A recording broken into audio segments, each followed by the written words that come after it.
If you've ever felt like you're doing everything right at work, you're reliable, you're capable, you're always delivering, but somehow your paycheck isn't reflecting your value, I see you. I've been there. A few years ago, I made a decision that I didn't just want to be good at my job. I wanted my paycheck to reflect that value. In this video, I'm going to share the practical things I did to increase my income. I'm not talking about starting a side hustle or even referring to YouTube. I'm talking about things I did regarding my 9-to-5 job to help me double my income in a year. So if you're ready to earn more, feel more confident in your career, and actually get paid what you're worth, then this video is for you. Without further hesitation, let's get right into the 7 things I did to double my income. Okay, so the very first thing I did was create a praise file. The name gives it away. A praise file is basically a document that lists all my achievements and accolades in one place. I have a Google Drive folder, and in that folder, I have a document called a praise file. In that folder, I also have screenshots of comments or feedback I've gotten from colleagues, my reports, or my line manager. I have all those screenshots in the folder, and then I have the document called the praise file. The reason I maintain this document is that when it's time to update our CV, more often than not, your memory will fail you.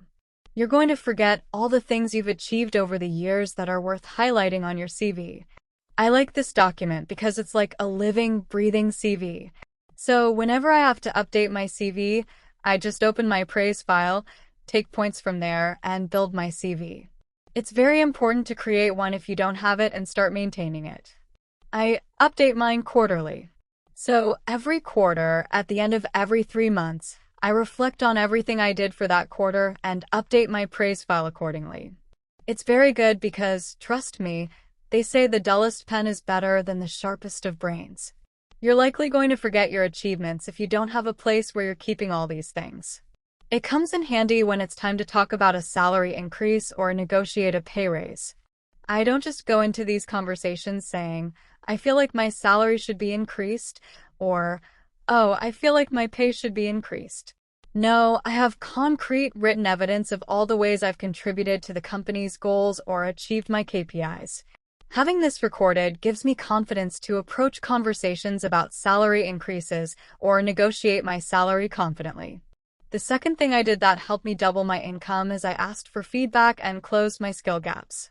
This is something I do regularly with my line manager. I always like to ask, what do I need to improve on? Or what skill gaps do I currently have that you think I need to work on to be considered for a promotion or a salary raise? This question is very helpful because a lot of times when I've asked this to my line manager, they point out certain skill gaps I need to improve on. For example, when I had this conversation with my line manager a while back, one of the key skill gaps he mentioned was data analysis, using data to make informed decisions regarding marketing plans and everything else I manage. I was very intentional about taking action on that feedback. That same year, I signed up for a course on data analysis for management. I learned about how to use data and do predictive analysis. I took it seriously because that was the major skill gap my manager highlighted. Also, when you ask, it shows initiative. Your manager realizes, oh, you're taking initiative. You're trying to improve yourself.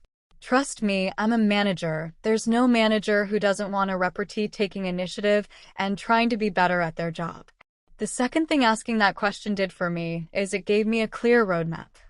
Once my manager told me, this is what you need to fix, I knew I needed to set a timeline, fix this thing, show improvements in my work, and then we could talk about negotiating my salary or asking for a promotion.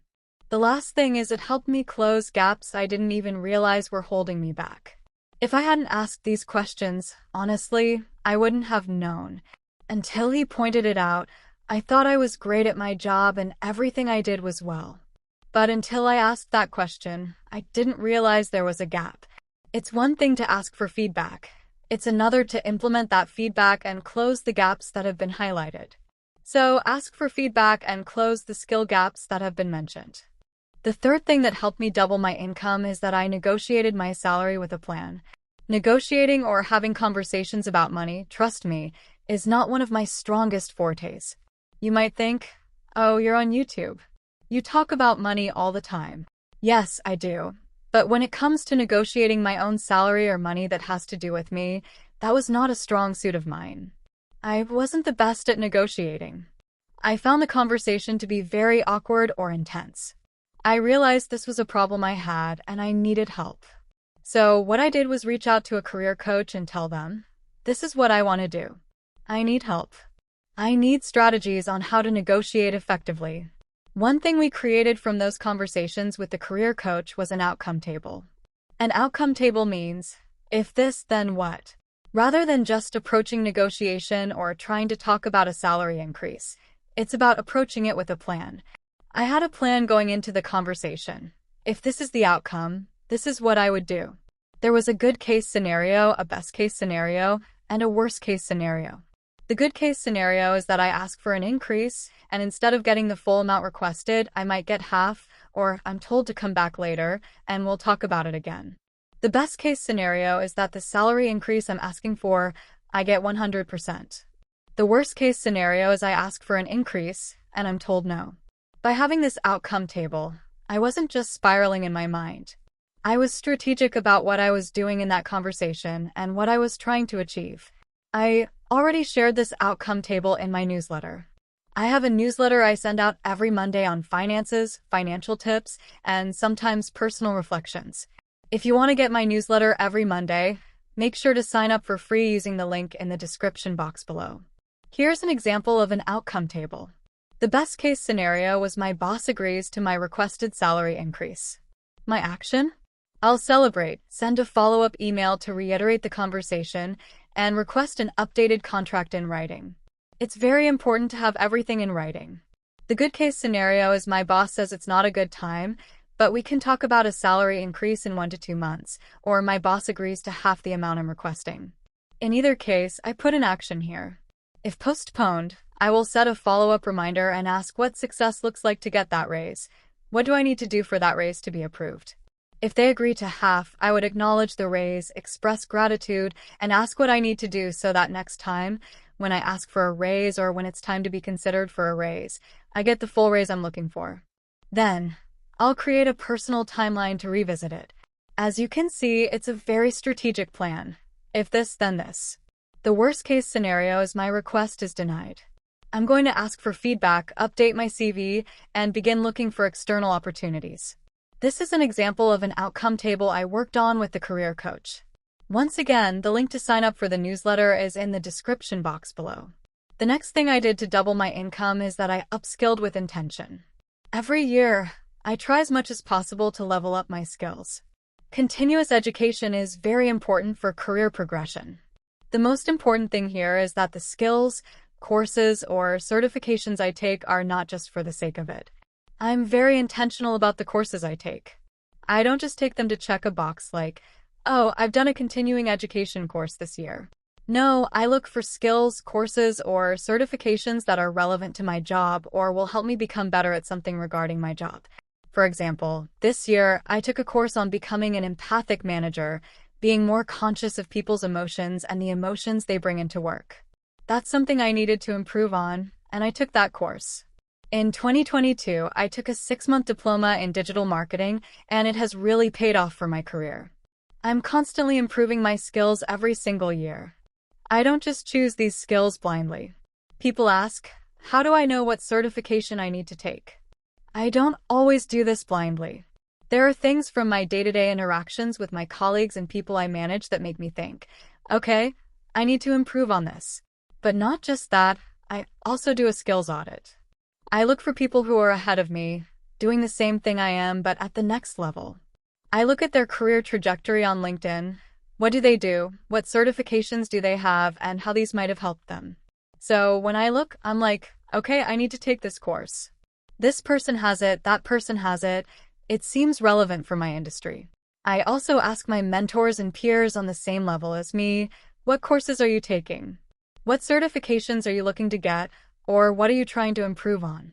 That's how I do it. I also look at job descriptions. I know what the next level for my role looks like. I look at descriptions of those jobs and see if there's any certification or skill they ask for that I don't have. That's how I pick the courses, certifications, or skills I'm going to level up on. I hope this makes sense. I hope you're getting value from this video. If you are, leave a comment right now and say, yes, I'm getting value. Okay? Leave a comment below.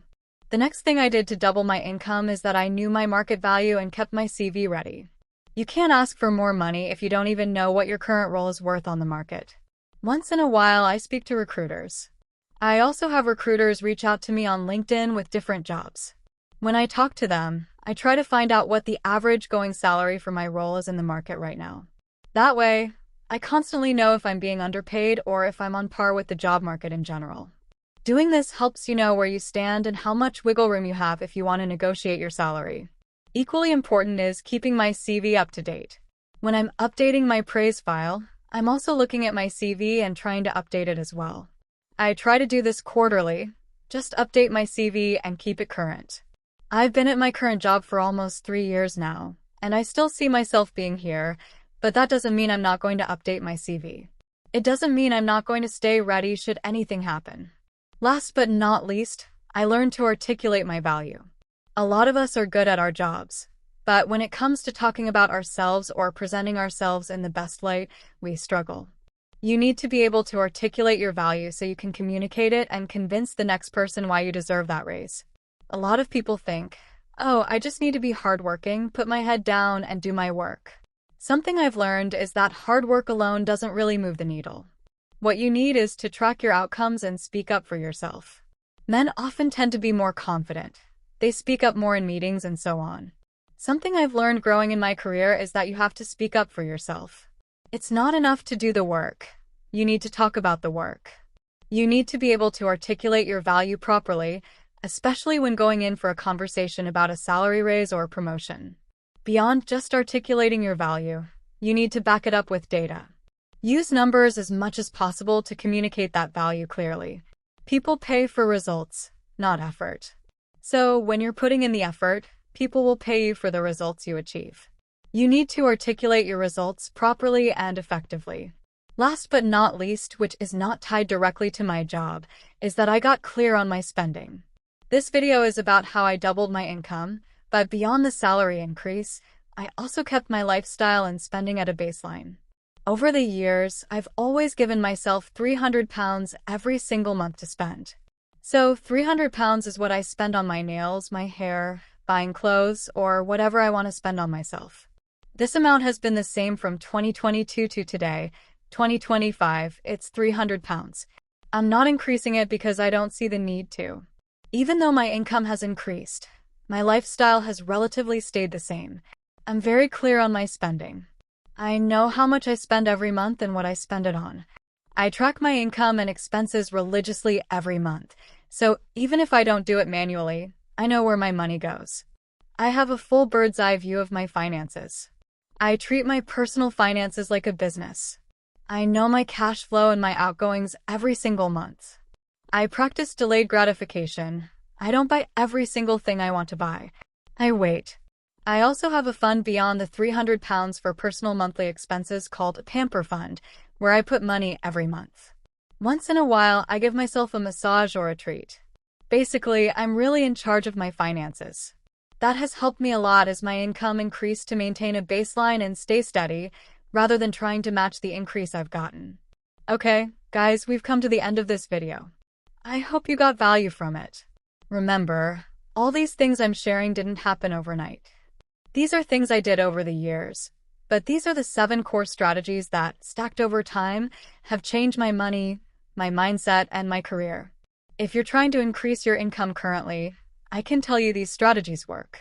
Ensure you try out these strategies and let me know in the comments below which of them you'll be trying out, or if there's one you already do, or any other tip you can share that we can all learn from. Please leave a comment below. I would definitely love to hear from you. I always read my comments. You'll find me in the comments. Till next time, guys, thank you so much for watching. Please like this video and subscribe. Until next time, bye-bye.